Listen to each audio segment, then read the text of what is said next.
Lecture number 46 जी भाई, lecture number 46 start करते हैं। हमारी वो होती थी क्लास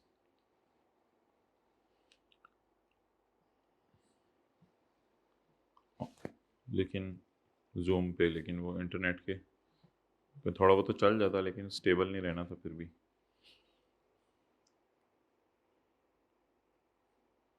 अच्छा जी, चैप्टर 5 में आए ज़रा। चैप्टर 5 पहले वो न्यूमेरिकल का वाला पूरा कर लें। चैप्टर नंबर 18 में आके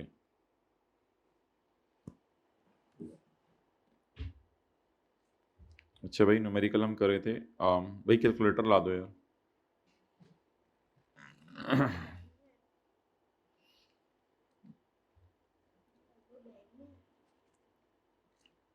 ये हो गया, कौन सा न्यूमेरिकल कर रहे थे?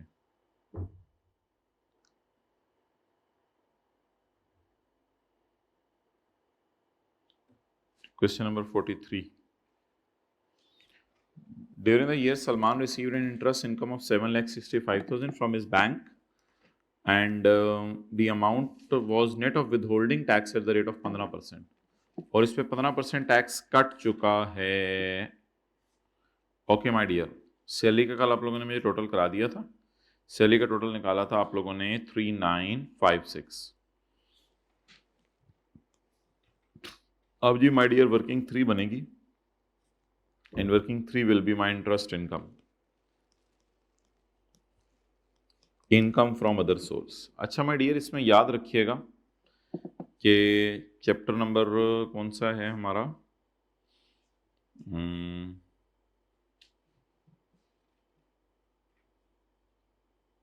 11, इनकम फ्रॉम अदर सोर्स। अच्छा माय डियर, इसमें अगर आप पेज 266 पे आए तो ये टेबल मिलेगा, interest income earned by individual. Bank से अगर आपने इंटरेस्ट कमाया है और इंटरेस्ट 50 लाख से ज्यादा नहीं है तो इंटरेस्ट एफटीआर पे जाएगा 15%। तो देखिए माय डियर, हमने जो है वो इंटरेस्ट कहां से कमाया है? इंटरेस्ट हमने बैंक से कमाया है। सो दैट्स वाई ये जाएगा हमारी, अल्लाह आपका भला करे,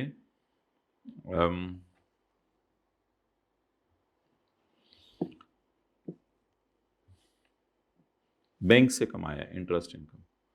और ये जो इंटरेस्ट इनकम है that is less than 5 million, ये 5 मिलियन से कम है।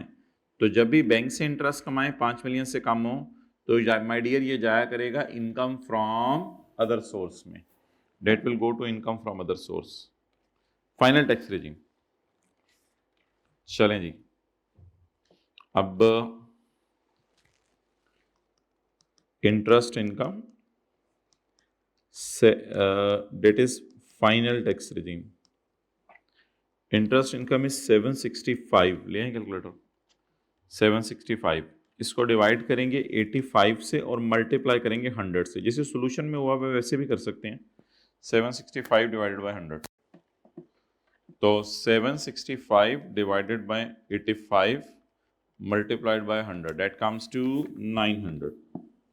So 900 is my interest income that is chargeable under the head income from other source. ये income from other source में जाएगा। अच्छा जी,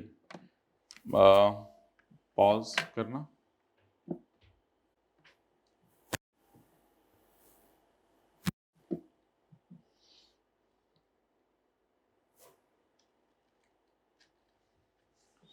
अच्छा माय डियर, यार अब इसका सॉल्यूशन करना है आगे।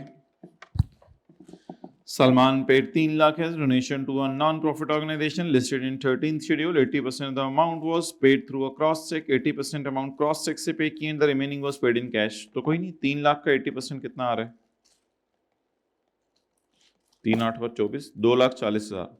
तो 2,40,000 के ऊपर टैक्स माफ हो जाएगा। आगे कुछ भी नहीं है यार। अब न्यूमेरिकल कैसे सॉल्व होगा? न्यूमेरिकल का फेस ऐसे बनेगा, इनकम फ्रॉम सैलरी आ जाएगी 3956, इनकम फ्रॉम अदर सोर्स आ जाएगी final tax regime, interest income, वो हमारी आ जाएगी 900। तो इनका टोटल आ जाएगा, इसका टोटल आ जाएगा। ये जो टोटल आएगा इसमें से हम माइनस कर देंगे my dear income from other source final tax regime. मुझे क्यों निकाला 900? जवाब दोबारा आ जाके वहीं खड़ा हो जाएगा, टैक्सेबल इनकम दैट इज 3956। फिर भाई आप जाएंगे टेबल पे, इसका टैक्स निकालेंगे, इसका टैक्स निकलेगा। आप इसके बाद ऐड करेंगे tax on final tax regime that is 900 into 15%। तो जब आप 900 को 15% से मल्टीप्लाई करेंगे दैट विल बी 135। अब जो टोटल टैक्स आएगा उसमें से आप माइनस करेंगे टैक्स ऑन एफटीआर, क्योंकि ये तो कट चुका 135, और फिर आप माइनस कर देंगे विद होल्डिंग टैक्स जो कटा हुआ है 400 रुपये। आई डोंट थिंक सो इसके अलावा और कोई चीज़ होगी इसमें। तो लेट्स सी चैप्टर नंबर वो ये 3।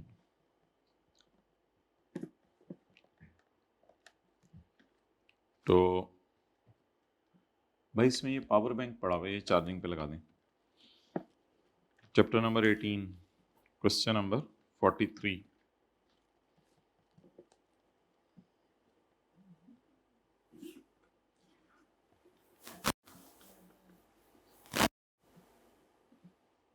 हाँ बस यही है, और क्या होना है। टेस्ट आज का दे दीजिएगा। 3956 जमा 9 लाख 48 माइनस 9 लाख 3956 नॉर्मल तरीके से टैक्स आया। ओहो हाँ, चैरिटी हमने टैक्स रेट नहीं दिया। तो यहाँ पे हम टैक्स कैलकुलेट करेंगे, इसके बाद हम माइनस करेंगे less tax credit under section 61। अच्छा तरतीब याद रखिएगा, ऊपर टैक्स आता है, फिर फुल टाइम टीचर अलाउंस, फिर फॉरेन टैक्स क्रेडिट, फिर सेक्शन 61 से 63 का टैक्स क्रेडिट, और फिर उसके बाद add tax on separate block, फिर add tax on final tax regime. तो ये चैरिटी का टैक्स माफ हुआ हुआ 80% के ऊपर, और इसके बाद जो है वो इंटरेस्ट इनकम ऐड होकर लेस हुई और विद होल्डिंग टैक्स। चलें जी, चलें माय डियर। अब आ जाए माय डियर चैप्टर 5 की तरफ।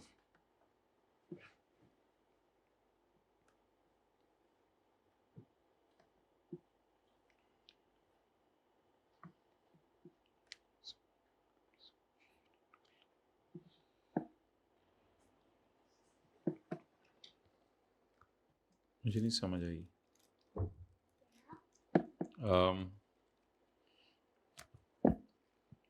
Chapter number 5।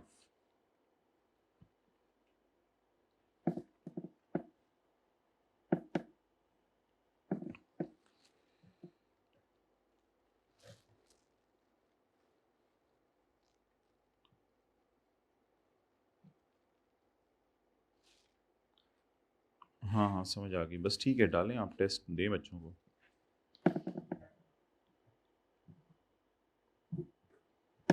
अच्छा ये परमानेंट एस्टेब्लिशमेंट की डेफिनेशन है, इसको माय डियर हम शायद मंडे को करें या शायद उससे अगली क्लास में करें। इसको फ़िलहाल मैं स्किप कर रहा हूँ, और बाकी होमवर्क में आप क्वेश्चन 18, क्वेश्चन 17, क्वेश्चन 12, क्वेश्चन 11, 17, 18, 11, 12 और 7 और 6 उल्ट रिवर्स ऑर्डर में चलिएगा, और ये क्वेश्चंस कराइएगा माय डियर चैप्टर 5 के।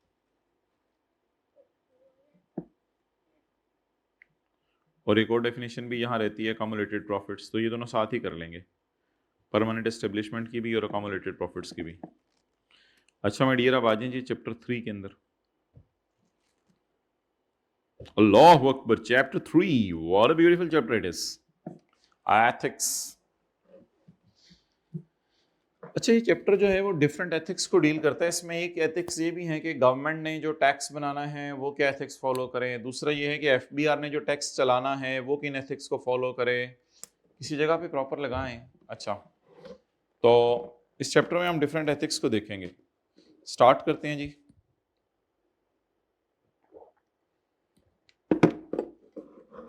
My dear, ethics means characters and customs, यानी जो इलाके वालों के रवाज हैं और इलाके वाले जो है जिस तरह एक दूसरे से मिलते जुलते हैं आपस में। Aristotle was the first one to study ethics, he believed that ethical behaviour, इससे पहले तो लोग फारग थे, फिर इसका मतलब है अजीब बात करते हैं वैसे ये। Aristotle was the first one to study ethics, he believed that ethical behaviour, अच्छा पिछला ने स्टडी नहीं किया होगा, अजीब बात। He believed that ethical behaviour is knowledge, ये एक नॉलेज होता है आपके माइंड में, that actions are done for betterment of common good, कि आप जो भी हरकतें करते हैं वो कॉमन गुड के लिए करते हैं, लोगों की बेहतरी के लिए करते हैं। To determine what is ethically good, ये मालूम करने के लिए क्या चीज एथिकली गुड है for individual and society, Aristotle said it is necessary to possess 3 खूबियां, 3 खूबियां आपके अंदर होनी चाहिए। अरिस्टोटल भाई फरमाते हैं ऑफ प्रैक्टिकल विजडम, नंबर 1, एक तो आपके अंदर टेम्परेंस होनी चाहिए, बर्दाश्त, हौसला, इंसाफ। ये 3 चीजें अगर आपके अंदर होंगी तो आपके अंदर एथिक्स मौजूद है, वरना आप फारग हैं। अच्छा जी, एथिक्स फॉर टैक्स लेजिस्लेटर्स, ये जी हमारा आज का पहला है discussion, ethics for tax legislators.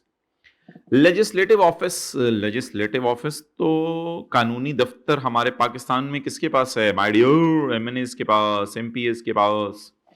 Legislative office is a public trust, ये पब्लिक का एतमाद है आपके ऊपर, पब्लिक ने एतमाद किया तो आपको एमएनए एमपीए बनाया ना। और अगर every effort for personal gain,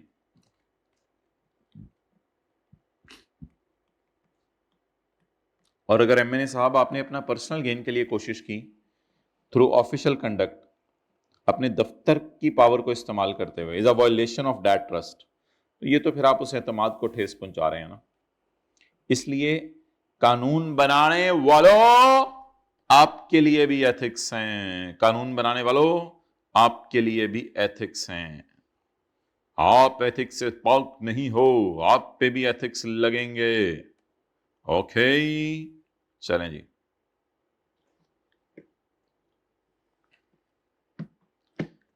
the constitution, Pakistan का कानून, कॉन्स्टिट्यूशन होता है आइन, पाकिस्तान का आइन। पाकिस्तान के आइन चाहता है कि कानून बनाने वाला ऐसा कानून बनाए to make a code of ethics prohibiting conflicts, जिसमें कॉन्फ्लिक्ट्स ना आए, लड़ाई ना हो, between public duty and private interest. Public duty होती है जनरल पब्लिक को हेल्प करना, कानून बना के, जैसे टैक्स लगाते हैं, अमीरों से पैसे लेते हैं, गरीबों में मानते हैं। प्राइवेट इंटरेस्ट होता है एमएनए का जाती इंटरेस्ट, उसका जाती मफाद। तो हमारा कानून चाहता है कि कानून बनाने वाला ऐसा कानून बनाए जिसमें टू प्रोहिबिट, जिसमें रोक दिया जाए इख्तलाफ between public duty and private interest. देखिए, आप जब भी पब्लिक ड्यूटी पूरी करने लगेंगे, प्राइवेट इंटरेस्ट किसी ना किसी तरह आपको डिस्टर्ब करेगा। तो जैसे दफ्तर का काम होता है, आप दफ्तर में काम करने लगे हैं, पब्लिक ड्यूटी कर रहे हैं, अब प्राइवेट इंटरेस्ट ये है कि आपके दोस्त आए में उन्होंने कहा यार दफ्तर से जल्दी फारिग हो जाना, ये कर लेना, वो कर लेना, अब आप अपनी ड्यूटी को किसी ना किसी तरह आगे पीछे करके जाने की कोशिश करेंगे। तो ये होता है पब्लिक ड्यूटी को फारग करके प्राइवेट इंटरेस्ट को सामने रखना। तो एमएनएस एमपीएस को पब्लिक ड्यूटी दी जाएगी, लेकिन हो सकता है वो कहें यार बाकी जगहों पे सड़कें छोड़ो, पहले मेरे घर तक तो सड़क सही बने। अब ये मसला होगा। मेंबर्स ऑफ लेजिस्लेटर से मुराद कानून बनाने वाले यानी एमएनएस एमपीएस, वो अपना प्राइवेट इंटरेस्ट कई दफ़ा सामने रख देते हैं। तो ऐसा कानून बनना चाहिए जिसमें ये रुक जाए, स्टॉप हो जाए। ये बात पसंदीदा नहीं है, कॉन्स्टिट्यूशन हमारा आइन चाहता है। And to enact a code, और एक कानून लगे, इनैक्ट कानून लगे, and to enact code of ethics for all officials, इसमें सारे ऑफिशियल्स के ऊपर एक ही कानून लगे एंड एम्प्लॉइज, यानी वो लोग हुकूमत के ताबे होकर काम करें, हुकूमत की मान के चलें, अपने प्राइवेट इंटरेस्ट को ना करें। लेकिन सारी बात है, जब उनके पास पैसा आता है तो प्राइवेट इंटरेस्ट कभी कभी किसी के सामने आ सकता है और वो अपना फायदा सोच सकता है। And employees of states, so to enact a code of ethics for all officials, इसलिए कोड ऑफ एथिक्स बनाने की जरूरत है सारे ऑफिशियल्स और एम्प्लॉइज के लिए। MNAs, MPAs, FBR के एम्प्लॉइज, ये वो सब सब सब लोगों के लिए, officials and employees of state, इसको FBR के एम्प्लॉइज समझ लें, FBR के एम्प्लॉइज, इनके लिए कोड ऑफ एथिक्स बने एंड इट्स पॉलिटिकल सब डिविजन्स। और अगर पॉलिटिकल बेस पे कुछ सूबे डिवाइड हुए हैं तो बस जो भी सूबे वाले कानून बना रहे हैं उनके ऊपर कोई ना कोई जो है वो एथिक्स होने चाहिए ताकि वो हुकूमत को फायदा पहुंचाए, ना कि अपनी ज़ात को फायदा पहुंचाए। कैनन्स ऑफ टैक्सेशन, ये शायद आपने किसी पढ़ाई में और जिंदगी में पढ़े भी हों। कैनन ऑफ टैक्सेशन होते हैं टैक्स के यानी कि मेन असूल जो कि टैक्स बनाने वालों को सामने रखने चाहिए ताकि आम लोगों का फायदा हो। तो canons of taxation are the basic principles to run a good tax system. Adam Smith was the बाबाजी to develop list of canons. उन्होंने लिस्ट ऑफ कैनन्स बनाई, इनको मेन कैनन्स भी कहते हैं। एडम स्मिथ के 4 कैनन्स हैं, canon number 1, canon number 2, canon number 3, canon number 4। ये बाबा जी ने बनाए थे। बाबा जी बना के इस दुनिया जहाने फानी से कूच कर गए और मर गए। सब ने मर जाना है, सब ने मर जाना है, दुनिया छोड़ के चले जाना है, कब्र में जाना है। Later on some new canons, फिर न्यू कैनन्स आए। दीज कैनन्स हेल्प्स, कानून बनाने वाले, इन कॉन्स्टिट्यूटिंग अच्छा कानून। The canons are discuss below. बाद में बाबा जी के शागिर्द आए और बाबा जी के शागिर्दों ने सम न्यू कैनन्स बनाए जो अगले सफे पर हम पढ़ेंगे। पहले बाबा जी के कैनन तो पढ़ लो। Canon of equity, canon of, अच्छा ये सब that is all you know now, this is all canonism, you know it guys। Canon of equity है टेबल 1 और टेबल 2 इसकी मिसाल। तो this principle says that the person who earns more should pay more to the government as compare to the person who earns less.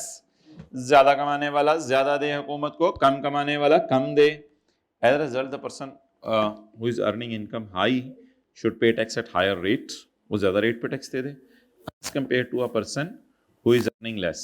It is one of the fundamental principles to bring social equality and equal distribution of wealth in country. It is one of the fundamental concepts to bring social equality and equal distribution of wealth. अच्छा, cannon of certainty, यार cannon of certainty होता है law बड़ा clear होना चाहिए। Shares का बेचना कहां पे जाता है? पता नहीं भाई, कैपिटल गेन में जाता है, हमारा लॉ सर्टन है। हाउस रेंट अलाउंस का क्या होता है हमारे लॉ में? बड़ा क्लियर है, इनकम में ऐड होता है। एग्रीकल्चर इनकम का क्या करना है? माफ होती है। This is canon of certainty, हमारा लॉ बड़ा सर्टन है। घर किराए पे देना कहां जाएगा? प्रॉपर्टी में जाएगा। ओह अच्छा, तुम्हारा लॉ तो यार बड़ा सर्टन है, जो मैं बता रहा हूं तुम बड़े जल्दी से बता रहे हो। अच्छा, टैक्स कब देना है जी? 30 सितंबर तक देना है। बड़ा, तुम्हारा ईयर एंड कब होता है? ये 30 जून। अल्हम्दुलिल्लाह, it is canon of certainty my dear. The tax that a person is paying to pay should be certain. Everything should be made clear and simple to the taxpayer. It ensures that taxpayer should have full knowledge about the amount of tax payment, mode of payment, कैसे पे करें, and due date. Due date tax pay करने की होती है bye 30 सितंबर, यानी हमारा साल खत्म हो जाता है 30 जून को, 30 सितंबर तक आपने टैक्स पे करना होता है। अगर ये कैनन एग्जिस्ट ना करे तो फिर टैक्स इवेजन होगी। और एक और एस्पेक्ट इस कैनन का ये है कि गवर्नमेंट को भी पता होगा मुझे कितना रेवेन्यू इकट्ठा होना है, क्योंकि जाहिर बात है जब टैक्स रेट पता होंगे तो हुकूमत को अंदाजा होगा आमतौर पर पिछले साल में हुकूमत लोगों ने कितना टैक्स दिया, अंदाजन इस साल कितना टैक्स देंगे, तो मोटा मोटा हुकूमत को इससे अंदाजा हो जाता है। कैनन ऑफ कन्वीनियंस, असल में जो रेट्स होते हैं ना साल के, कि इस साल टैक्स रेट क्या होगा, ये उस साल के शुरू में ही डिसाइड हो जाते हैं, यानी साल के एंड पे नहीं हुकूमत आती कि इस साल ये रेट होंगे। फिर तो लोग कहेंगे यार हम पहले बता तो देती कि इस साल क्या टैक्स रेट होंगे। कैनन ऑफ कन्वीनियंस, टैक्स का लॉ ना आसान होना चाहिए, कन्वीनियंट होना चाहिए। प्रोसीजर वगैरह टैक्स जमा कराने का आसान, convenient, tax payer friendly. Time and manner of payment must be convenient. तो टाइम इसीलिए रखा हुआ है बाय 30 सितंबर, अगले साल के 3 महीने के अंदर अंदर आपने टैक्स जमा करना होता है, क्योंकि हमारा साल तो 30 जून को एंड हो जाता है। And manner of payment must be convenient for tax payer so that he is able to pay tax in due time. If the time and manner is not convenient, then it may lead to tax evasion and corruption. Canon of economy. यार 10 कानून बना के हम 50 अरब रुपया इकट्ठा करें और 22 कानून बना के पाकिस्तान में हम 52 अरब रुपया इकट्ठा करें, सो इट इज इकोनॉमिकल। क्या इकोनॉमिकल है? ये सवाल आता है।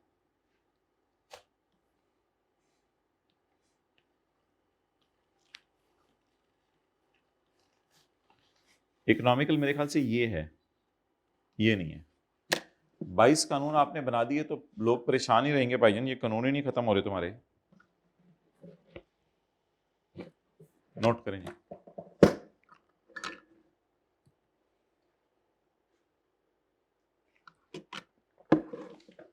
The canon of economy states that cost, अच्छा सॉरी मादरत यार, ये ना कैनन ऑफ प्रोडक्टिविटी था, कैनन ऑफ प्रोडक्टिविटी, इसको काट के प्रोडक्टिविटी कर दें। ये बाद में पढ़ लेते हैं, अगले सफे पे 0.5 है कैनन ऑफ प्रोडक्टिविटी।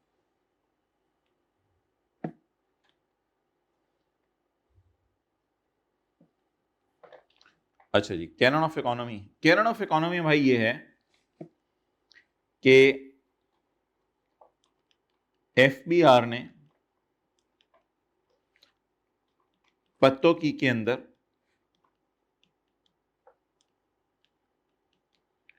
अपने ऑफिस के एक्सपेंसेस किए, मुलाजमीन की तनख्वाहें वगैरह, बिजली वगैरह, एसी वगैरह, एफबीआर ने अपने ऑफिस के एक्सपेंसेस किए 2 करोड़, और पत्तों की में दुकानदार कम इनकम कमा रहे थे मिसाल के तौर पे, तो उनसे टैक्स लिया 1.5 करोड़। अब एफबीआर में वहां मुलाजमीन की तनख्वाहें इतनी ज्यादा रख दी कि उनको 2 करोड़ तनख्वाहें देनी पड़ी और टैक्स रिकवर हुआ सिर्फ 1.5 करोड़। ये तो किसी सूरत में इकोनॉमिकल डिसीजन नहीं है। नोट करें, ऑफिस के एक्सपेंसेस होते हैं एफबीआर में, कमिश्नर की तनख्वाह, एडिशनल कमिश्नर की तनख्वाह, बिजली के बिल, टैक्स रिकवर होना होता है, यानी कितना पैसा इकट्ठा हुआ, लोगों से टैक्स लेके कितना पैसा इकट्ठा हुआ।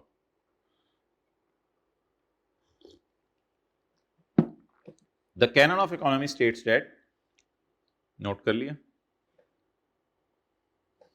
The canon of economy states that the cost of collecting tax should be as minimum as possible. Tax collect करने की कॉस्ट कम से कम होनी चाहिए।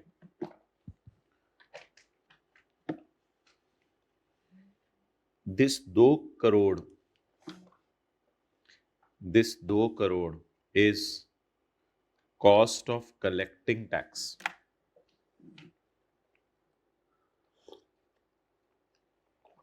The cost of tax collection should be lower than amount of tax received by government. Lower होना चाहिए, लेकिन है नहीं हमारी मिसाल में।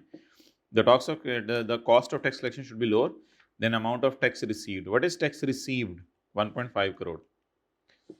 असल में तो टैक्स का मकसद ये होता है ना कि जनरेट रेवेन्यू करे हुकूमत को। अगर ये कैनन इकोनॉमी नहीं है तो फिर तो हुकूमत के पास रेवेन्यू नहीं इकट्ठा होना बेचारी के पास।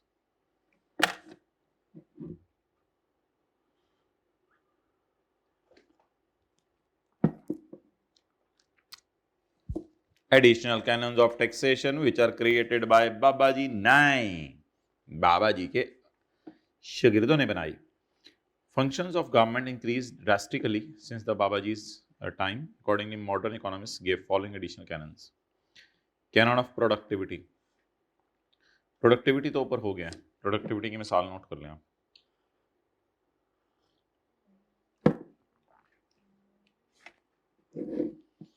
It says there should be fewer taxes with larger revenue. इसको larger revenue कर लें, इसको 56 कर लें ताकि आपको बदलना पड़े 56।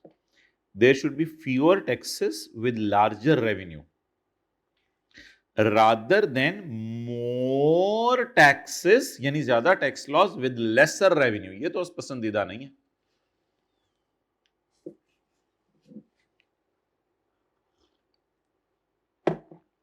मुनासिब ये है कि ज्यादा कानून बनाएंगे तो लोग परेशान होंगे। So it is better to impose only those taxes that are able to produce larger फायदा. More taxes tend to create panic and confusion. Now we will move towards canon of elasticity.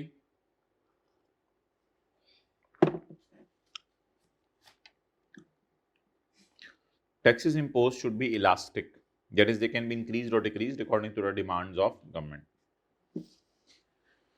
Taxes elastic होने चाहिए, government की demand के मुताबिक बढ़ें या कम हो। यानी कि अगर गवर्नमेंट को ज्यादा पैसा चाहिए तो टैक्स, हमारा लॉ इलास्टिक है ना। नाउ रेट है डिविडेंड के टैक्स का 15%। ओल्ड रेट था डिविडेंड का, लिख लें 12.5%, उससे बल्कि 10% भी होता था शायद जब हमने सीए शुरू किया था। तो इसका मतलब है हमारा लॉ इलास्टिक है। 12.5 से टैक्स बढ़ा के 15 कर दिया, जरूरत पड़ी तो 15 से दोबारा 12.5 पे ले आएंगे अगर हुकूमत को पैसा नहीं चाहिए।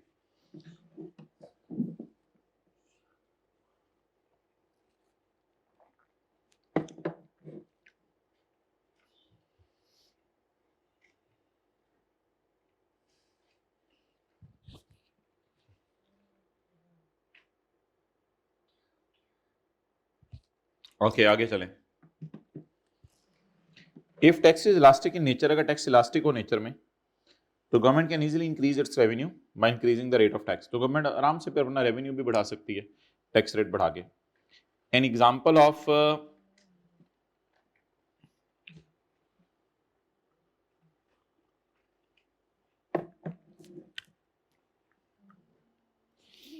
An example of such tax can be income tax, which is considered very much ideal in accordance with the canon of elasticity. तो इनकम टैक्स सारी बात है, रेट्स कैन बी चेंज इसलिए इलास्टिक है। जैसे डिविडेंड मैंने आपको मिसाल दी, rates can be changed.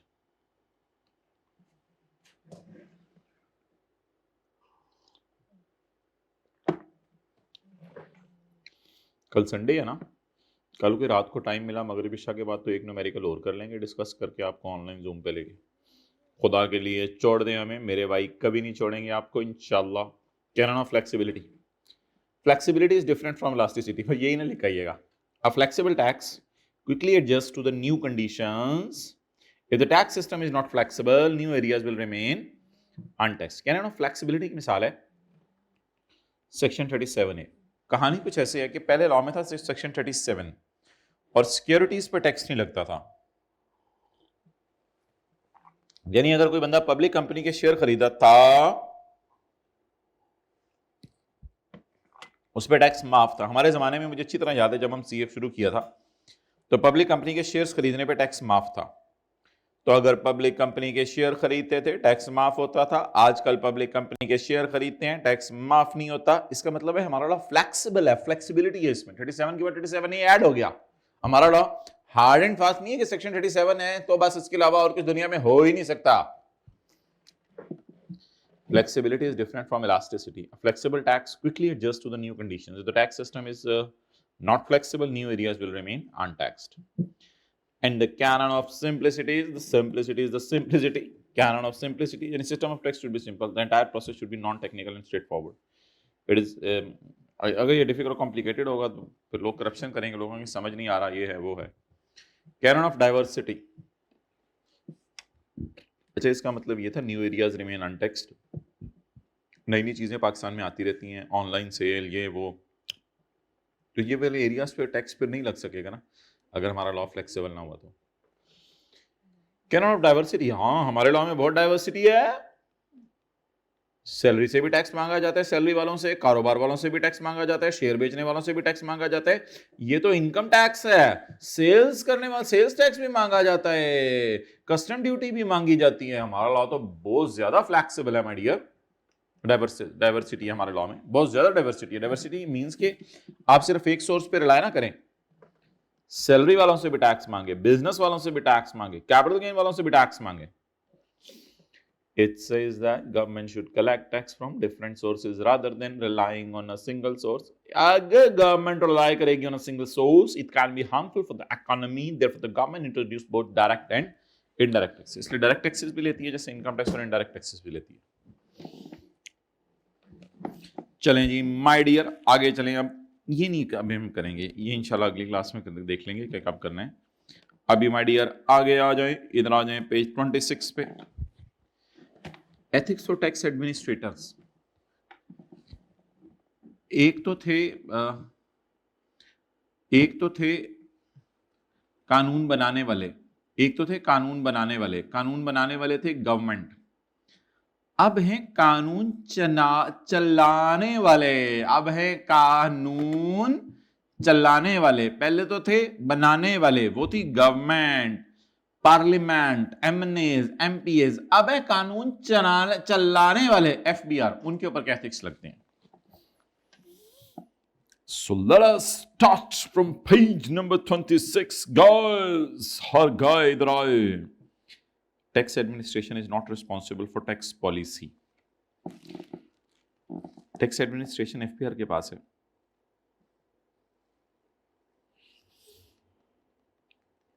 FBR is not responsible for tax policy. FBR policies नहीं बनाता एंड टैक्स लेजिस्लेशन, और ये कानून नहीं बनाता। एफबीआर नहीं कवानीन बनाता, but deals with the current tax system. लेकिन करंट टैक्स को ये लोग डील करते हैं, देखते हैं। FBR is the main admin authority. FBR सबसे बड़ी admin authority under the law to monitor various types of taxes. During administration FBR itself या अपने स्टाफ के जरिए फॉलोइंग पावर्स एक्सरसाइज करती है। पावर टू कलेक्ट रेवेन्यू, हमसे रेवेन्यू लेते हैं।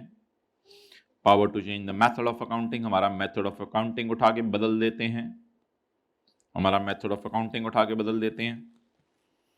ये तो पढ़ेंगे यार बिजनेस के चैप्टर में। कैश से एक्रूवल पे चले जाते हैं, cash to accrual.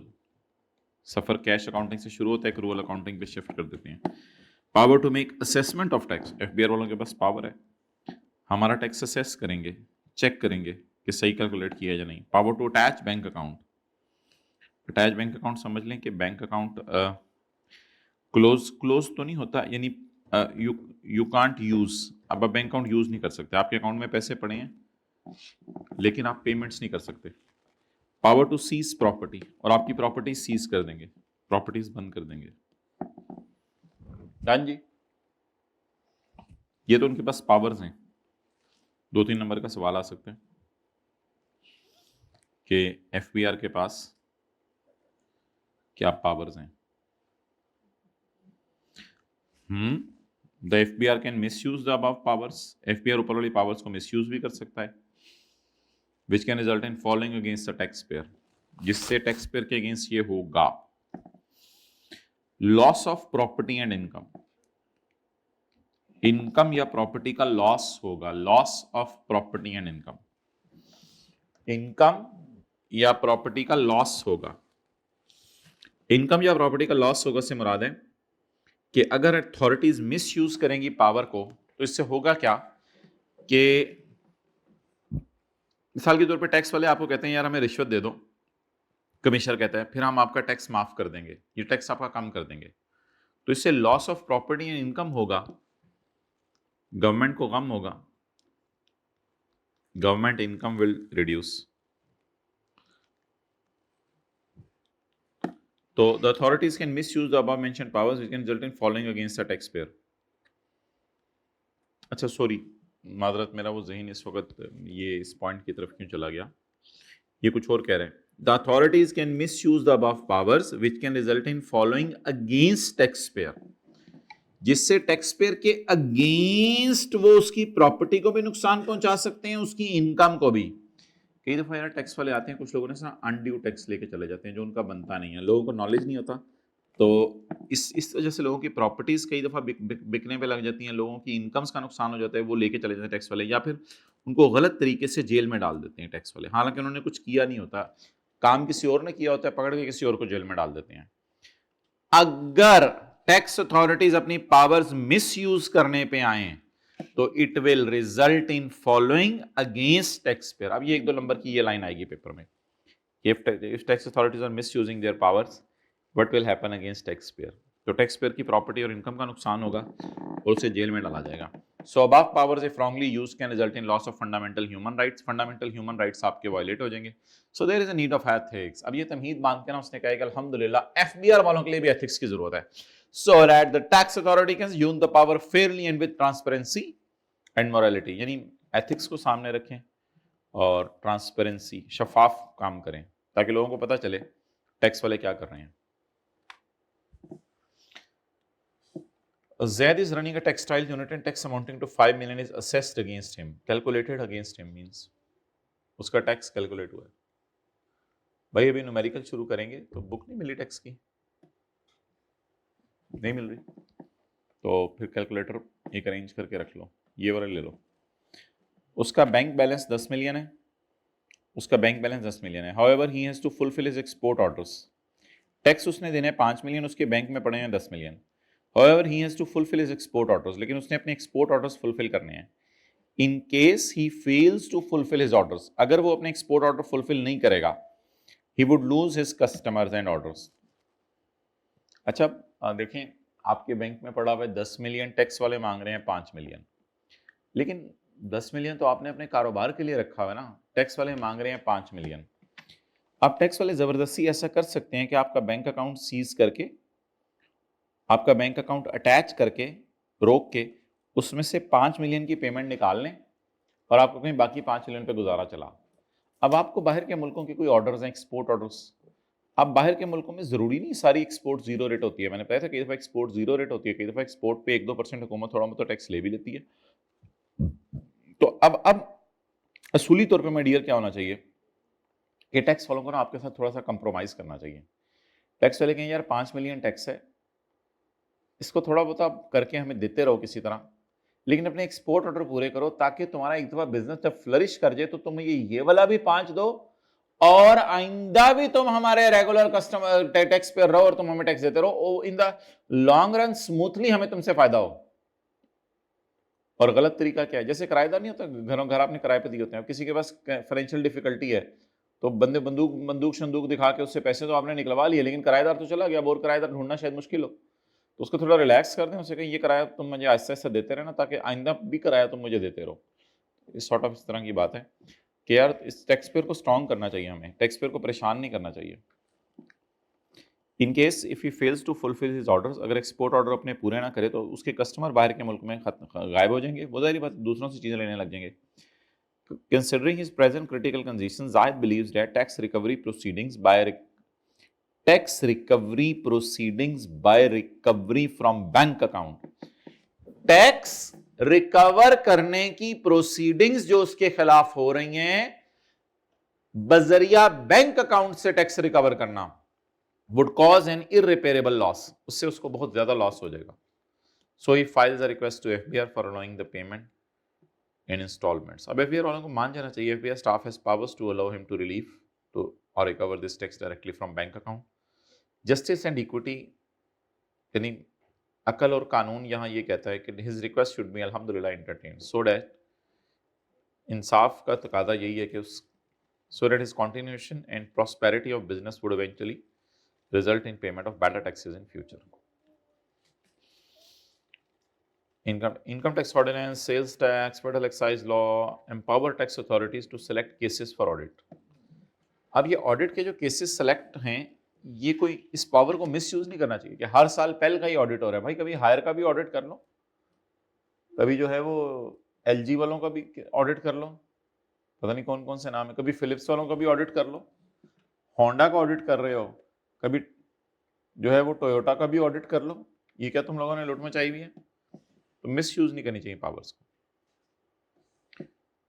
Pillars of tax administration, भाई पिलर्स ऑफ टैक्स एडमिनिस्ट्रेशन 4 हैं, जिन पिलर्स के ऊपर टैक्स एडमिनिस्ट्रेशन खड़ी है वो पिलर्स 4 हैं। जिन पिलर्स के ऊपर टैक्स एडमिनिस्ट्रेशन खड़ी है वो पिलर्स 4 हैं। वो कौन से हैं? For the benefit of tax payer and keep check on the misuse of powers, tax payers के बेनिफिट के लिए और वो अपनी पावर्स मिस यूज ना करें टैक्स वाले। Following are the pillars of tax administration. अब आइडियली एफबीआर के अंदर ये 4 बातें होनी चाहिए। अगर एफबीआर में ये 4 बातें पाई जा रही हैं तो फिर जबरदस्त है काम। क्या 4 बातें होनी चाहिए एफबीआर में? खुदा के लिए हमें भी बता दो। Tax authorities should try to be fair, neutral and impartial. FBR वालों को फेयर होना चाहिए, न्यूट्रल होना चाहिए और इम्पार्शियल होना चाहिए। इम्पार्शियल न्यूट्रल एक ही होता है, यानी उन्हें हुकूमत को टैक्स रिकवर करके देना चाहिए, ना कि अपनी ज़ात की ज़रूरतें पूरी करें। चार्जिंग हो रही है। There should be no discrimination on the basis of race और सेक्ट। रेस या सेक्ट की बेस के ऊपर कोई डिस्क्रिमिनेशन नहीं होनी चाहिए, रेस या सेक्ट की बेस पर कोई डिस्क्रिमिनेशन नहीं होनी चाहिए।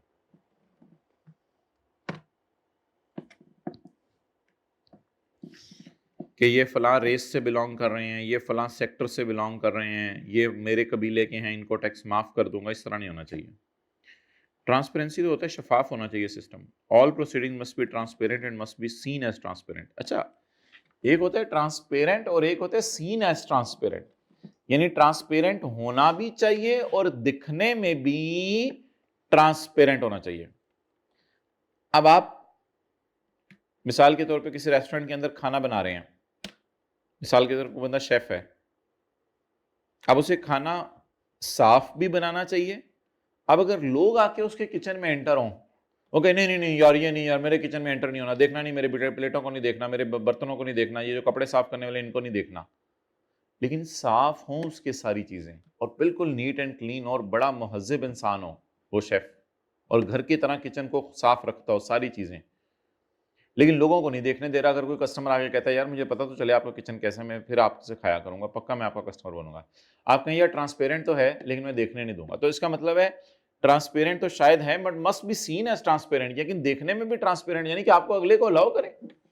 तो एफबीआर वालों से हम कोई चीज पूछें तो वो प्रॉपर हमें बताएं भी, उनका सिस्टम भी ट्रांसपेरेंट होना चाहिए, देखने में भी और हकीकत में भी, दोनों सूत्रों में ट्रांसपेरेंट होना चाहिए। There must be a strong accountability for wrongdoers, और wrongdoers की पूछ होनी चाहिए। wrongdoers कौन हो सकते हैं? एफबीआर के एम्प्लॉइज अगर कोई गलत काम करें, तो एफबीआर के एम्प्लॉइज अगर गलत काम कर रहे हैं तो उनको अकाउंटेबल होना चाहिए। अकाउंटेबल का क्या उर्दू में तर्जुमा है? यानी कि उनको कोई पूछने वाला हो, जैसे होते नहीं आप वालिदैन की तरफ अकाउंटेबल होते हैं क्यों लेट आए, तो अकाउंटेबिलिटी होनी चाहिए which will stop corruption, nepotism and mal administration।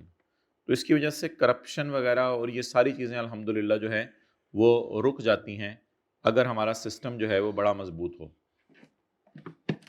अच्छा जी, नेपोटिज्म तो अकरबा परवरी होती है, अकरबा Porvorim.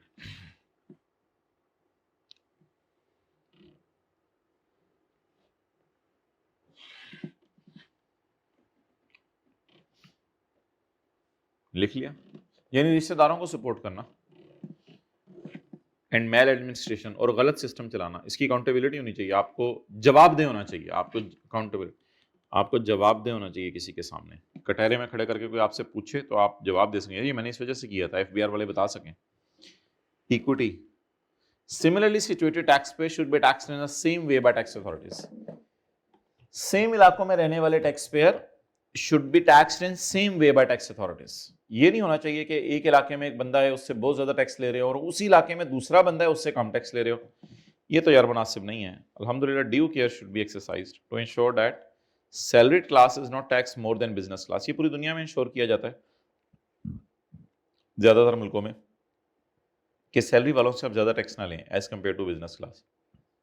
So administrators should not achieve their objectives in an irrational way, और irrational way में आप अपने objectives achieve ना करें। Okay. Under the 4 pillars, following are the ethical issues which are faced by tax authorities। 4 pillars के अंदर रहते हुए टैक्स अथॉरिटीज को ये वाले इश्यूज हैं जो आजकल फेस कर रहे हैं, ये वाले इश्यूज हैं जो आजकल फेस कर रहे हैं। आजकल एफबीआर में करप्शन है, कॉन्फिडेंशियलिटी, आपका डेटा लीक हो जाता है, आपका डेटा लीक हो जाता है, conflict of interest, conflict of interest. FBR staff personal gain, personal फायदे लेता है, पर्सनल गेन लेता है दफ्तर में आके, रिश्वत वगैरह,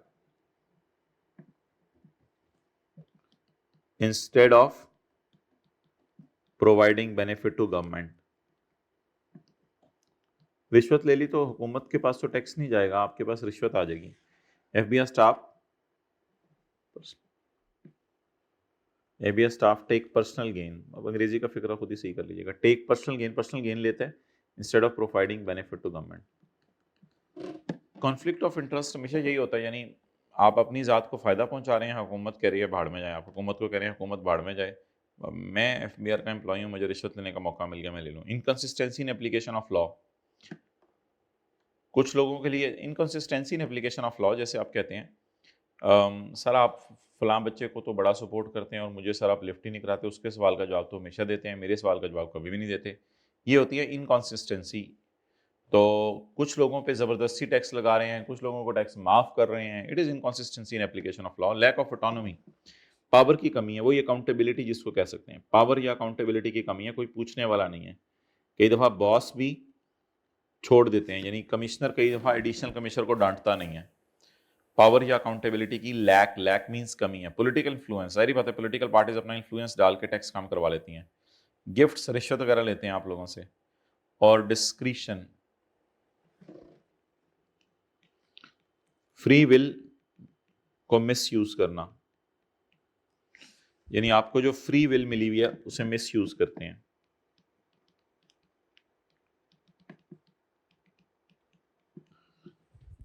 आपको जो कई जगहों पे टैक्स वालों को फ्री विल मिलती है ना, ये जाके करो, ये करो, ये करो, तो वो आप उसे मिस यूज करते हैं।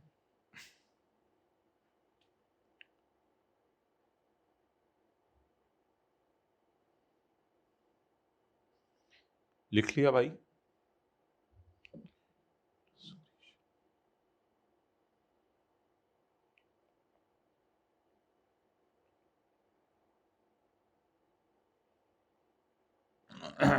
Okay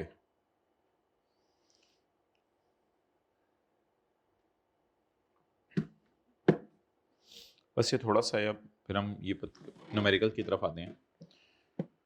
To avoid pitfalls of abusive use, to avoid pitfalls of abusive use of discretion, to avoid नुकसानात of गलत use of free will. Free will ये होती है ना, कमिश्नर ने अपने छोटे कमिश्नर को कहा, एडिशनल कमिश्नर को, जाओ यार फलां इलाके के ऊपर तुम्हारा कंट्रोल है, 100 दुकानदारों से टैक्स लेके आओ। अब ये इस पावर को यूज करें बट मिस यूज ना करें, कि कोई दुकानदार जरा ज्यादा लड़ने वाला हो तो उसे कहे यार तेरे से तो अनड्यू ज्यादा टैक्स लूंगा, ये तो फिर गलत बात है। 7 प्रिंसिपल्स फॉर स्ट्रक्चरिंग डिस्क्रिशन, इसलिए फ्री विल को स्ट्रक्चर कर दें, काबू में ले आए, काबू में लाएं फ्री विल को। R S follows, open plans होने चाहिए, टैक्स वालों के प्लान्स ओपन होने चाहिए। अल्हम्दुलिल्लाह हम इस एरिया में जा रहे हैं, सबको बता रहे हैं, ओपन पॉलिसीज होनी चाहिए। इस दफा तो हम इन एरिया वालों को टारगेट कर रहे हैं, ओपन रूल्स होने चाहिए, ओपन फाइंडिंग्स होनी चाहिए। यानी जो जो आपके खिलाफ चीजें पकड़ी गई हैं वो ओपनली बता सकें, ओपन फाइंडिंग्स, क्या क्या हुआ आप लोगों के खिलाफ, क्या मसले किए दुकानदारों ने, ओपन रीजंस, आपके खिलाफ हम इसलिए आए हैं कि पिछले साल भी आप लोगों ने टैक्स नहीं दिया था। ओपन रीजंस होने चाहिए, ओपन प्रेसिडेंट्स होने चाहिए, और इनफॉर्मल प्रोसीजर्स होने चाहिए। प्रोसीजर ज्यादा फॉर्मल होंगे तो लोग परेशान होते हैं। अच्छा, ओपन प्रेसिडेंट्स क्या होते हैं? ओपन प्रेसिडेंट ये होते हैं कि आप एक प्रेसिडेंट सेट कर देते हैं। मिसाल के तौर पे आपका लेक्चर नंबर 2 था जिंदगी का किसी क्लास में, और आप लेक्चर 1 का होमवर्क करके नहीं आए हुए थे। जब आप लेक्चर 1 का होमवर्क करके नहीं आए थे, तो जैसे ही आप आए क्लास के अंदर तो टीचर ने पकड़ा डंडा, और डंडा हमारा आपके हाथ पे करके। अब बाकी क्लास के लिए ये प्रेसिडेंट सेट हो गया। बाकी क्लास के लिए क्या सेट हो गया? प्रेसिडेंट। बाकी क्लास के लिए ये प्रेसिडेंट सेट हो गया कि अब बाकी क्लास आइंदा होमवर्क छोड़कर नहीं आएगी, वरना टीचर मारेगा डंडा। ये है प्रेसिडेंट सेट होना।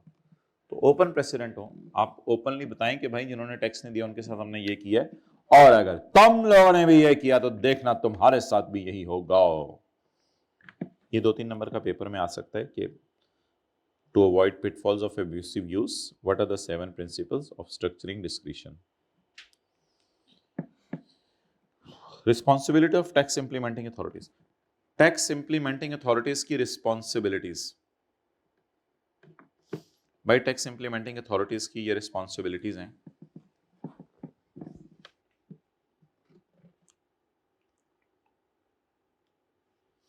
कि tax administration shall try to be impartial, fair and neutral and consistent in administering of law ignoring the race और इकोनॉमिक सर्कमस्टांसेस।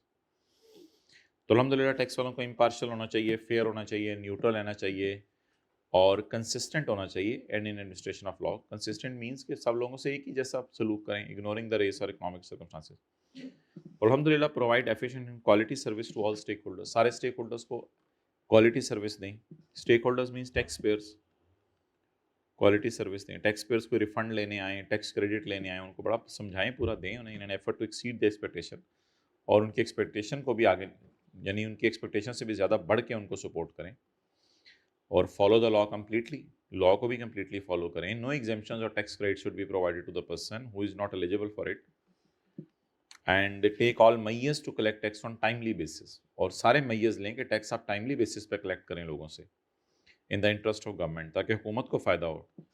टाइमली बेस पे बाय 30 सितंबर सबसे टैक्स लेने की कोशिश करें, एंड एट लोएस्ट कॉस्ट, और एफबीआर के ऑफिस के एक्सपेंसेस कम से कम हों। एफबीआर के ऑफिस के एक्सपेंसेस लो हों। आपको इम्पार्शियल होना चाहिए, न्यूट्रल और कंसिस्टेंट होना चाहिए, एफिशिएंट और क्वालिटी सर्विस दें, आप लॉ को कम्प्लीटली फॉलो करें, और टाइमली बेस के ऊपर लोगों से टैक्स लें और कम से कम कॉस्ट पे। अगर कोई रिफंड मांगने आए उससे रिफंड टाइम पे दें। ऑनेस्टी एंड इंटेग्रिटी शो करें ताकि गवर्नमेंट का कॉन्फिडेंस आप पे आए। पॉलिटिकल एक्टिविटीज़ में आप लोग पार्टिसिपेट नहीं करना चाहिए एफबीआर वालों को, और टैक्स पेयर्स को एजुकेट्स करें about their rights. Rights means क्या?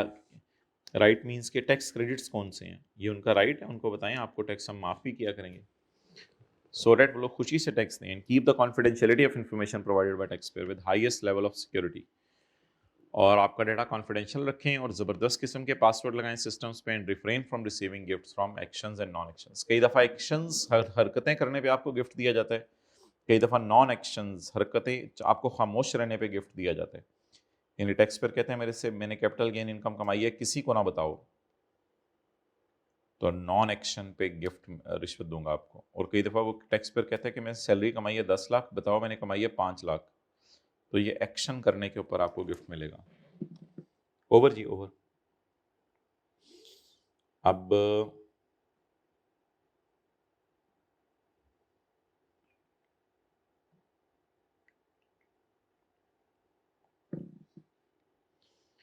Question number 11, list the fundamental principle of ethics for tax practitioners. Fundamental principle of ethics for tax practitioners. Fundamental principle of ethics for tax practitioners, यहाँ से इसने ओ ये तो पढ़ाया ही नहीं आपको। टैक्स प्रैक्टिशनर्स तो होते हैं लॉयर्स वगैरह और सीएस वगैरह, ये तो पढ़ाया नहीं आपको।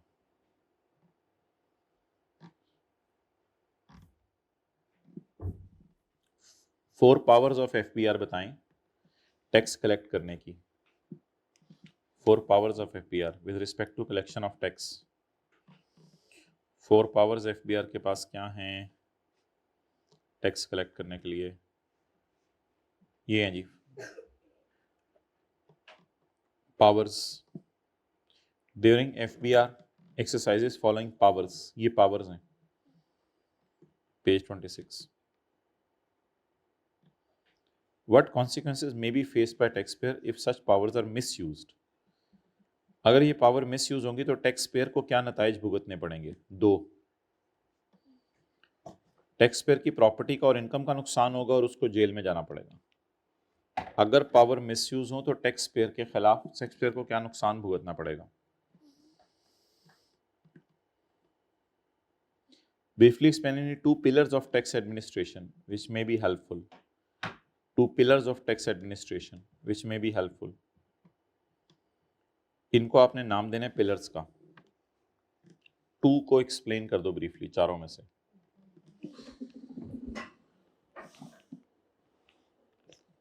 For the benefit of taxpayer and keep check on misuse of powers by tax authorities, कि वो लोग अपनी पावर्स मिसयूज ना करें। Following are the pillars of tax administration.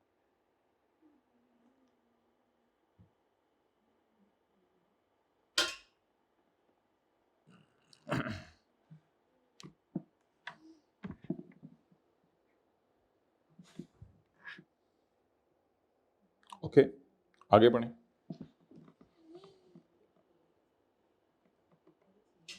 Briefly explain any two pillars of tax administration which may be helpful in safeguarding the interest of taxpayer and avoiding abusive use of powers. List any 6 ethical issues which may be faced by tax administering authorities जब वो अपनी duties perform कर रहे हो under 4 pillars. वो तो 4 pillars के अंदर अपनी ड्यूटी परफॉर्म करें, लेकिन उनको एथिकल इश्यूज क्या फेस करने पड़े हैं। 6 ethical issues faced by tax administration, यही सवाल इधर भी आया हुआ है पॉइंट ए में, ये वाला। Briefly explain the pillars, pillars के साथ उसने प्रिंसिपल का लफ्ज भी डाल दिया यार, ये बड़ी इंपॉर्टेंट लाइन है। पिलर्स का नाम प्रिंसिपल भी कर दिया, ऊपर उसने पिलर्स ही लिखा हुआ था। और टैक्स एडमिनिस्ट्रेशन एफबीआर वाले होते हैं। And list any 6 ethical issues which may face while discharging the responsibility. और ये दोबारा उसने पूछा है, state any 6 ethical issues which we face while discharging our duties. 3 दफ़ा सवाल आया है, 2020 में, फिर 2020 में, फिर 2017 में, 3 दफ़ा ये सवाल आया। List 6 ethical issues that are faced while discharging their duties. तो व्हाइल डिस्चार्जिंग देयर ड्यूटीज क्या फेस किए जाते हैं देख लेते हैं। एथिकल इश्यूज,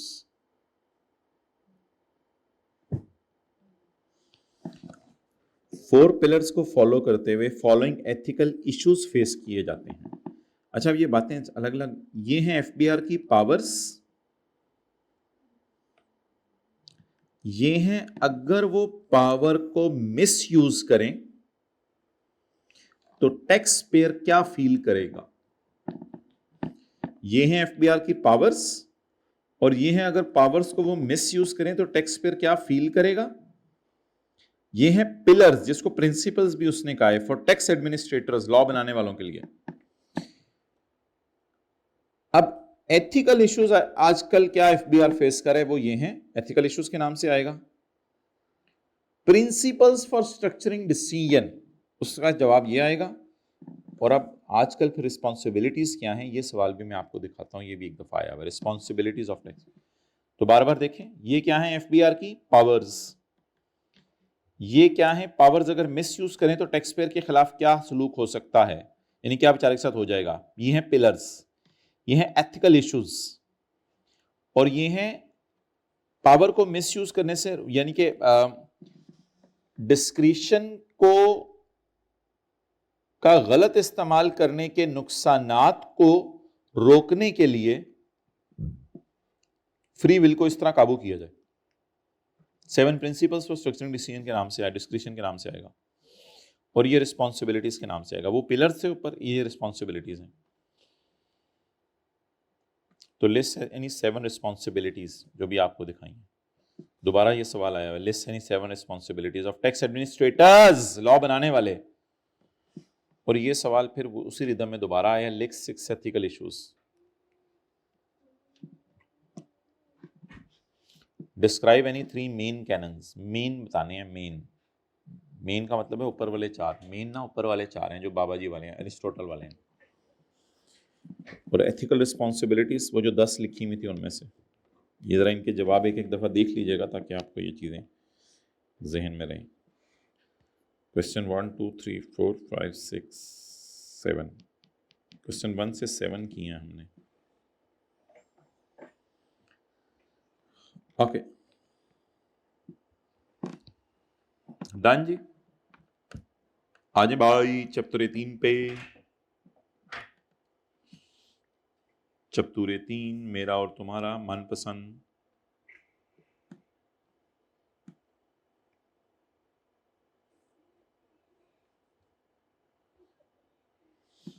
पेज नंबर 490 कर लें, काट लें।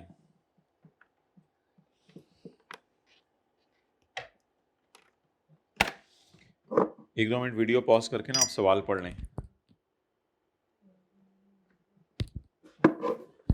चलें, आई होप आपने पढ़ लिया होगा यार। अगर घर में बैठे हुए आप करना चाहते हैं तो कर लें, बाद में एक टेस्ट भी हो जाएगा एक तरह का। ये सर हम तो फिर यही करेंगे, करें जी करें।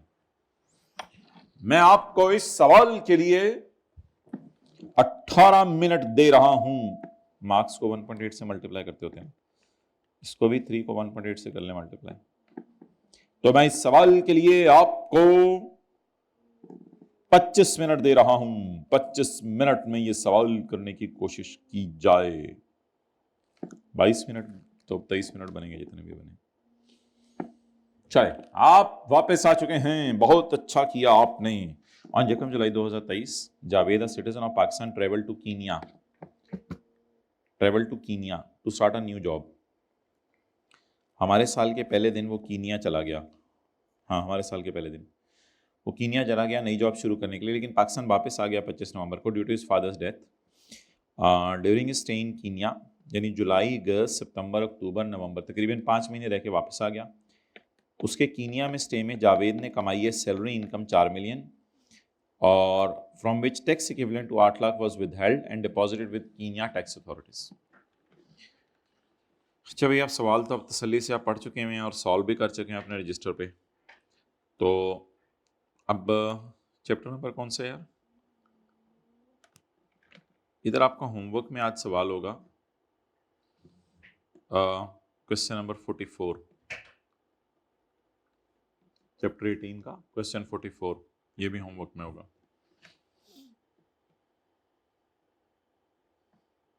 अच्छा जी,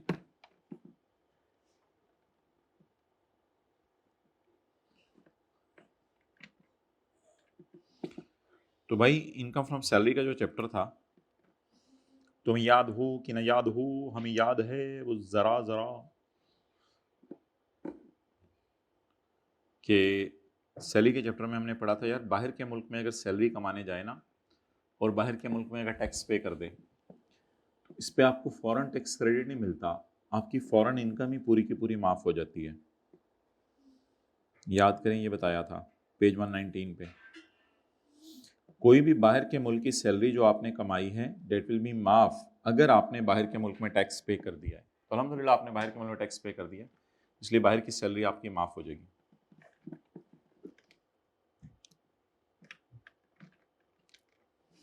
चलिए मैं ना इसको न्यूमेरिकल के फेस पे ही डाल देता हूं। Mister Javed, income and tax there on,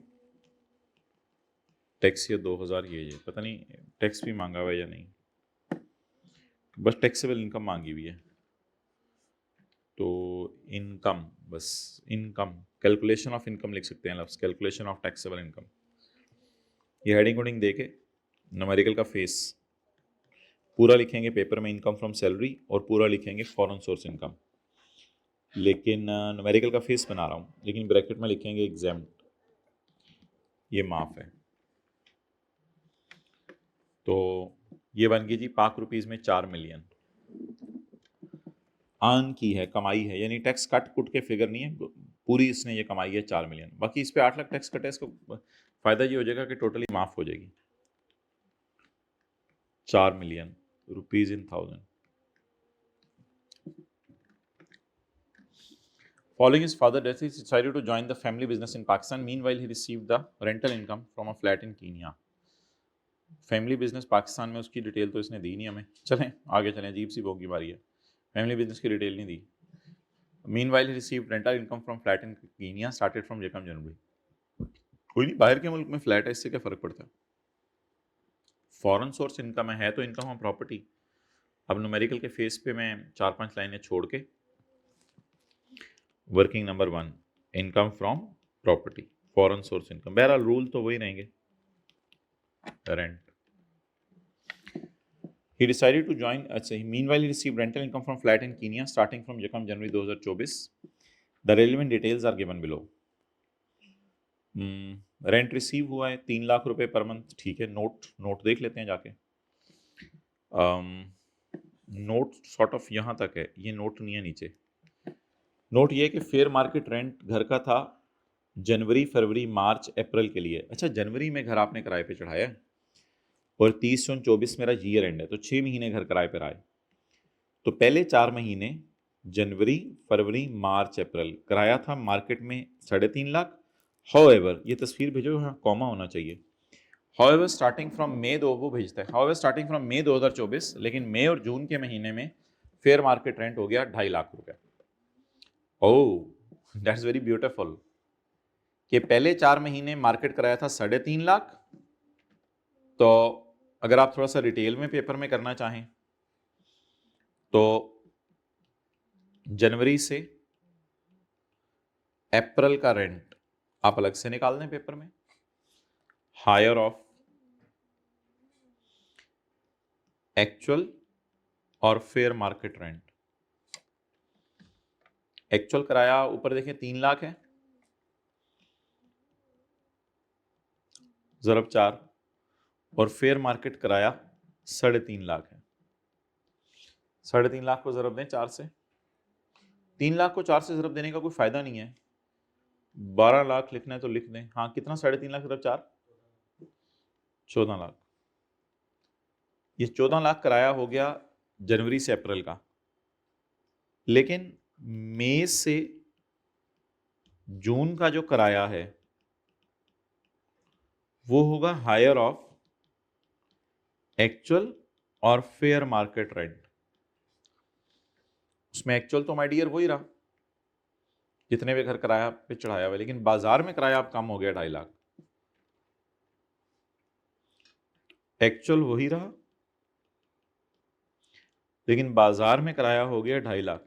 अब इससे कोई ज़रूरत नहीं पेपर में 2.5 लाख को 2 से ज़रब देने की, कोई ज़रूरत नहीं है, बिकॉज बस वो 3 लाख को 2 से ज़रब दे देंगे, हायर आ जाएगा। इसमें इसी तरह लिख दें यार, बस खत्म करें। 600 को बाहर ले जाए, बाकी ये 500 भी ऑप्शन है, यही है ना, 600 और 500।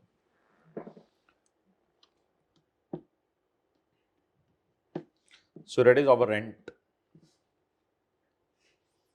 2000 रुपया। चलें आगे।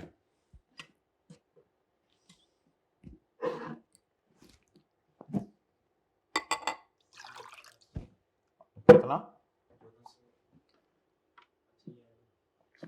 1400 और 600।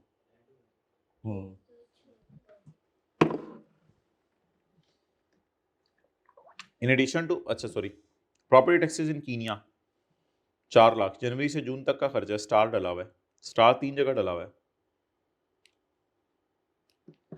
जनवरी से जून का प्रॉपर्टी टैक्स 4 लाख। अच्छा, रिपेयर अलाउंस माइनस कर दें तो 1/5, कितना बन गया? 2000 का 1/5, 400।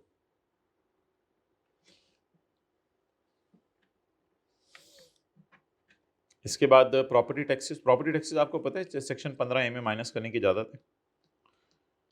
लोकल टैक्स रेट चार्ज जो आपने उससे, interest on from banking, interest on loan भी सेक्शन 15A खोलें यार, जाएं सब कुछ सेक्शन 15A में देखें। सेक्शन 15A में इंटरेस्ट ऑन लोन भी माइनस करने की इजाजत है।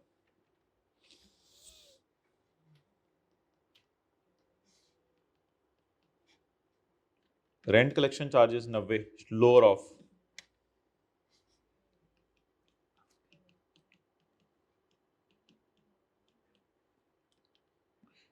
एक्चुअल और 4% ऑफ 2000। 4% ऑफ 2000 कितना हो गया?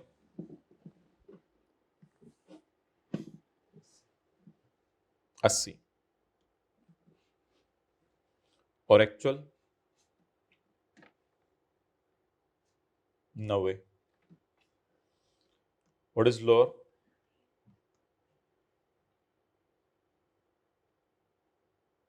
डन, टोटल करें। हाँ जी, नेगेटिविटी, ओह तेरी खैर, लॉस आ गया है यार। लॉसेस के चैप्टर में हम पढ़ेंगे, लॉसेस के चैप्टर में हम पढ़ेंगे कि ये जो लॉसेस है ना, ये प्रॉपर्टी के लॉसेस जो फॉरेन कंट्री में आ गए, इनको किसी हेड में से माइनस नहीं करना। मैं लॉसेस के चैप्टर में पढ़ेंगे। फिलहाल चलें छोड़ें इस डिस्कशन को, फिलहाल आप इस तरह ही कर दें, income from property, foreign source income, loss, dash डालें। फिर मैं ज़रा नीचे आता हूँ, आपको नोट करने देता हूँ, फेस पे आके लिखते हैं वर्किंग नंबर 1।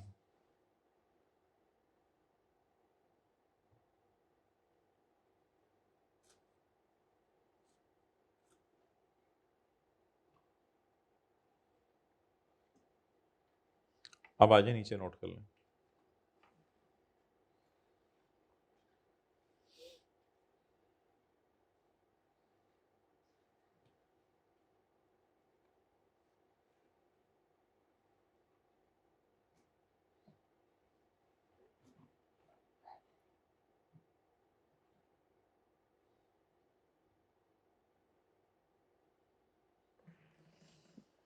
ओके,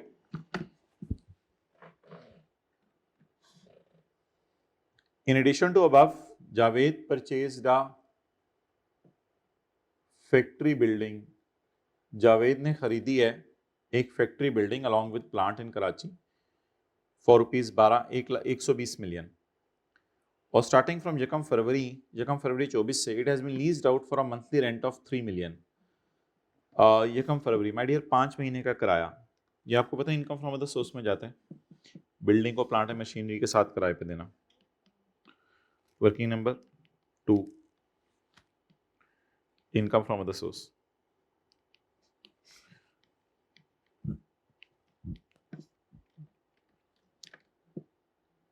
$3 मिलियन यकम फरवरी से किराया लेना शुरू किया। कितना हो गया भाई?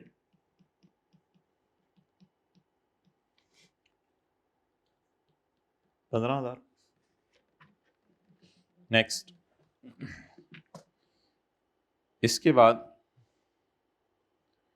भाई ये तो घंटे डेट पहले आपने कर दिया था ना अपलोड, ये वही वाला है ना, कोई चेंज तो नहीं की इसमें?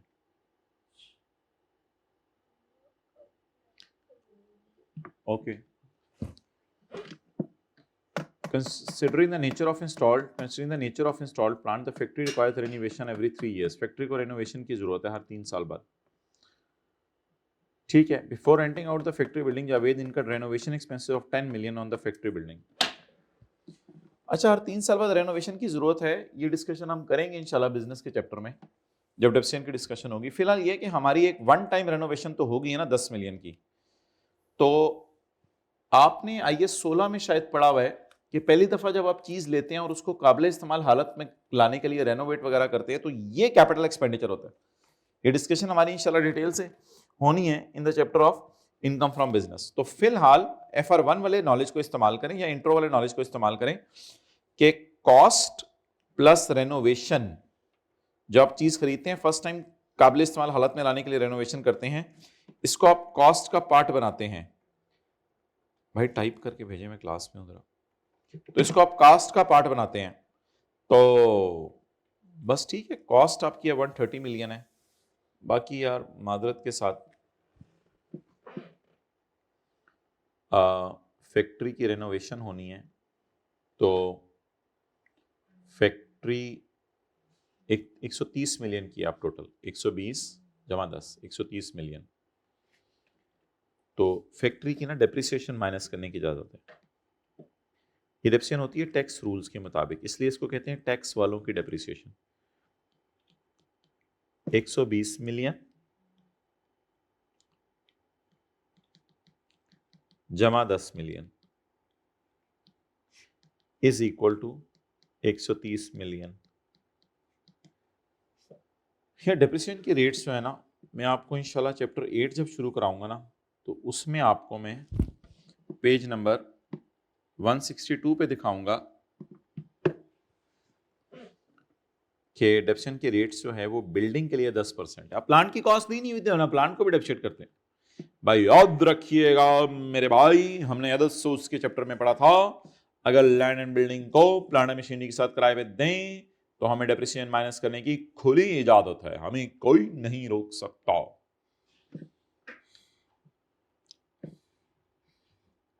तो देखें, लैंड एंड बिल्डिंग को प्लांट मशीनरी के साथ हमने किराए पे दिया, तो हमें डेप्रिसिएशन माइनस करने की इजाजत है, डिडक्शन ऑफ डेप्रिसिएशन।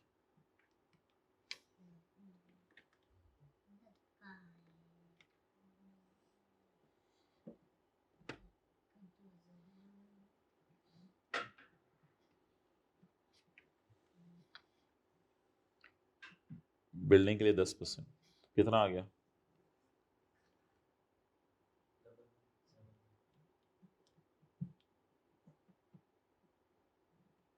ये रुपीज इन किस में कर रहे हैं हम? 1000 में कर रहे हैं?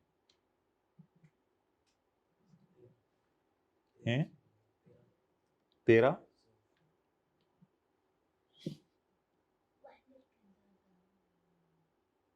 13,000 होगा।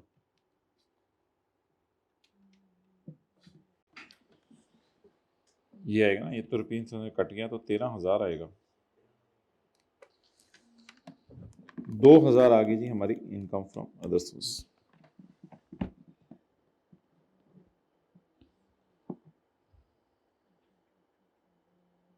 तो ये जो न्यूमेरिकल का फेस है हमारा, इनकम फ्रॉम अदर सोर्स, ये तो पाकिस्तान सोर्स इनकम है 13,000,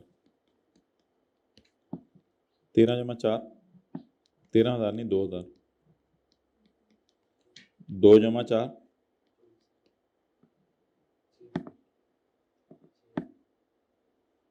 6,000,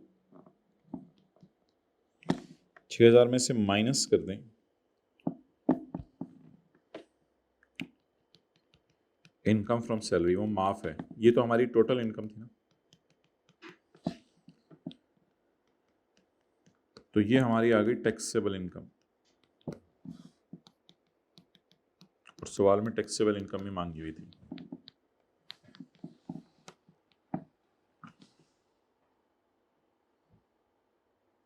करिए जी नोट।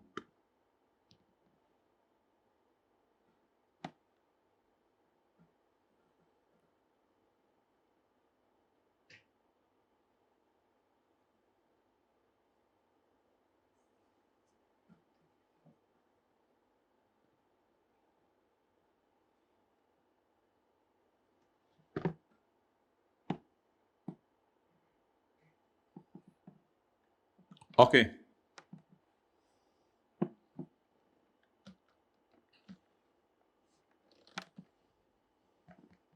कौन सा सवाल था ये?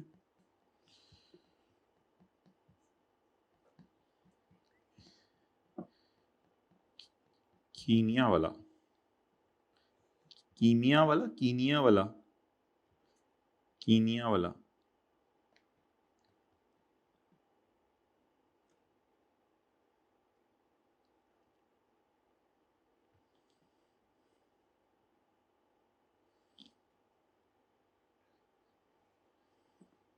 $4 million foreign source salary income, property को हमने जीरो कर दिया, 2 मिलियन वो आ गई थी, -4 मिलियन, 2 मिलियन टैक्स।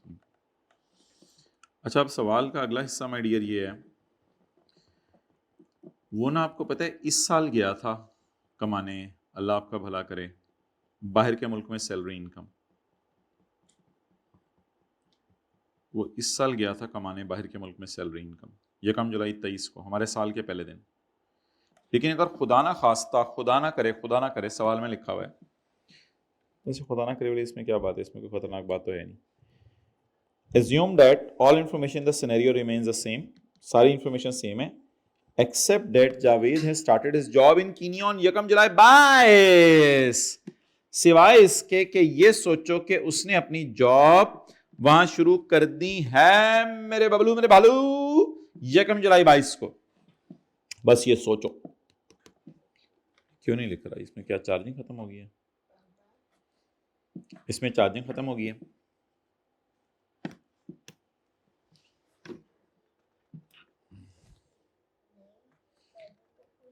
अच्छा भाई, ये अगर इसमें चार्जिंग खत्म हो गई है ना, तो ओहो सॉरी, अगर जो है वो 1 जुलाई 22 को भी इसने शुरू किया है तो इससे क्या फर्क पड़ेगा? कोई फर्क नहीं पड़ेगा,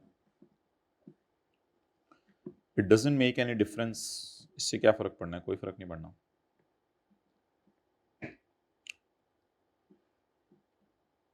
इस पे सोल्यूशन पे, इस पे कोई फर्क नहीं पड़ेगा। देखिए वो सवाल कह रहे हैं कि उसने, एज्यूम करें 1 जुलाई 22 से उसने नौकरी शुरू की है इंस्टेड ऑफ 1 जुलाई 23, तो अगर उसने 1 जुलाई 22 से भी नौकरी शुरू कर दी है माय डियर, तो 1 जुलाई 22,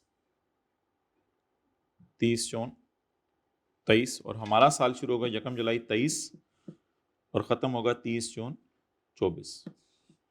तो अगर उसने 1 जुलाई 22 से भी नौकरी शुरू कर दी है तो इससे हमारे सवाल में क्या फ़र्क पड़ेगा? हमारे सवाल में इतने दिन तो बाहर के मुल्क ही रहा ना, और हमारे सवाल में इतने दिन उसने जो है वो 4 मिलियन कमाया है, और 4 मिलियन पे उसने 8 लाख टैक्स पे किया है। देखें, उसने 4 मिलियन कमाया और 8 लाख टैक्स पे किया है। तो क्योंकि हमारे साल 4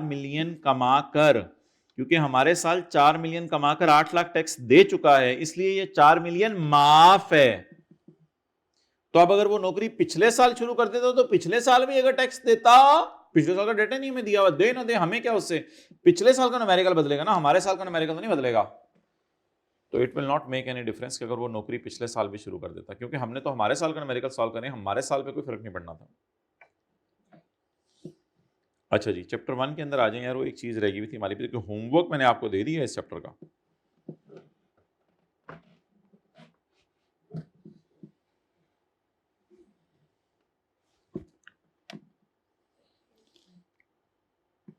चैप्टर 1 इसको जल्दी से 1-2 मिनट में ख़त्म करें, ताकि बस 1.5 घंटे से पहले पहले हमारी रिकॉर्डिंग ख़त्म हो जाए। मुझे नहीं पता कितना टाइम हो गया 1.5 घंटे में।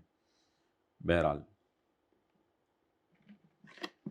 High tax rate on high income, ज़्यादा टैक्स रेट लगाना ज़्यादा इनकम वालों पे। High tax rate on high income, इसका मकसद होता है कि पैसा अमीरों से गरीबों के हाथों में जाए।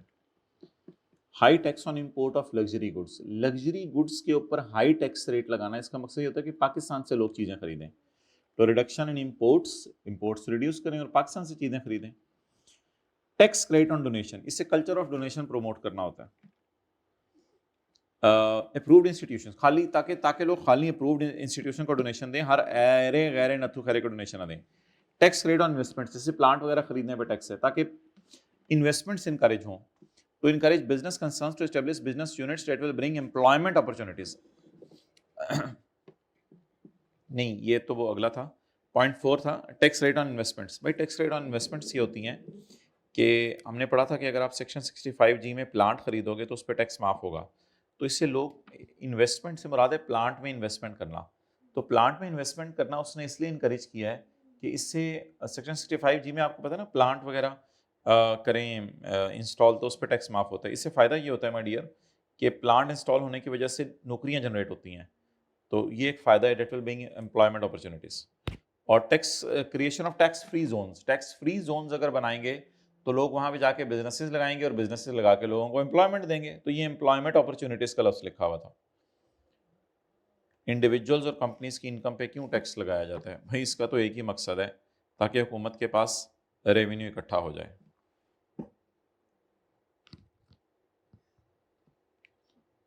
ओके, आगे आगे क्या है my dear? Tax on transactions not made through banking channel. यार अगर आप बैंकिंग चैनल से ट्रांजैक्शन कर लेंगे फिर तो अच्छी बात है। अगर आप बैंकिंग चैनल के अलावा ट्रांजैक्शन करेंगे तो ये तो इकोनॉमी डॉक्यूमेंट नहीं होगी, डॉक्यूमेंटेशन ऑफ इकोनॉमी।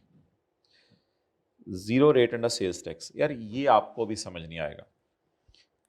हम जब सेल्स टैक्स पढ़ेंगे ना तो हम उसमें बताएंगे आपको कि एक्स क्यों नहीं पेन निकला, ये इसको चार्जिंग पे लगा देना, कि सेल्स टैक्स में एक्सपोर्ट जीरो रेट है। अगर आप बाहर के मुल्क में कोई चीज़ एक्सपोर्ट करेंगे ना वो जीरो रेट है।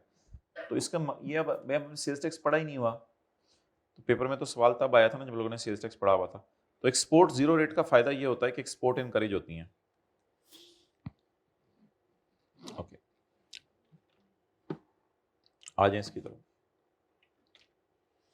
जाहिर बात है इंपोर्ट ऑफ गुड्स अगर आप हाई रेट टैक्स लगा देंगे तो अननेसेसरी इंपोर्ट्स डिस्करेज होंगी या लोकल परचेज इनकरेज होगी। जो मर्जी लिख के आ जाए पेपर में, zero rate under sales tax act, वही बात, जीरो रेट एक्सपोर्ट्स को इनकरेज करना मकसूद है। Decrease in sales tax rate, sales tax rate को अगर कम कर दें, सोचें ज़रा, एक चीज़ आपको बाजार में 118 रुपये की मिलती है, सेल्स टैक्स का रेट आजकल 18% है।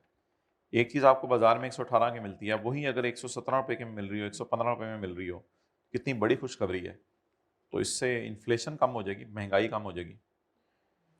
Tax holiday period for construction related inflation, construction वालों को अगर आप टैक्स हॉलीडेज दे देंगे, टैक्स हॉलीडेज का मतलब यही होता है ना, आप उनको जो है वो कह दें यार तुम लोगों के जो है वो टैक्सेस माफ हैं, टैक्सेस माफ है। टैक्स हॉलीडेज होता है टैक्स नहीं देना आपने। आमतौर पे मतलब ये नहीं कि हमेशा परमानेंट इनकी इनकम माफ हो जाएगी, यानी थोड़े अरसे के लिए हम इनको टैक्स हॉलीडे दे रहे हैं, 1-2 साल के लिए। टैक्स हॉलीडे मतलब टैक्स की छुट्टी करो, तो ऑब्वियसली इससे कंस्ट्रक्शन वो इंडस्ट्री फ्लरिश होगी। Next, high tax rate on interest income. Interest income पे हाई टैक्स रेट अगर किसी मुल्क में लगा हुआ है ना, तो हुकूमत ये चाह रही है कि आप ज़्यादा सेविंग्स बैंक में ना रखवाएं, क्योंकि फिर बैंक को आगे ढूंढना पड़ता है ये पैसा कहाँ किसको दें। बेहतर है आप अपना खुद कारोबार करें। तो discourage the savings in bank.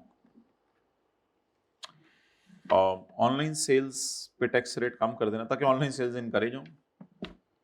Fresh graduates को अगर टैक्स माफ हो, यानी कि tax credit to persons employing fresh graduates, ये कुछ और लफ्ज है। Tax credit to persons employing fresh graduate का मतलब सोचें कि आप ऐसे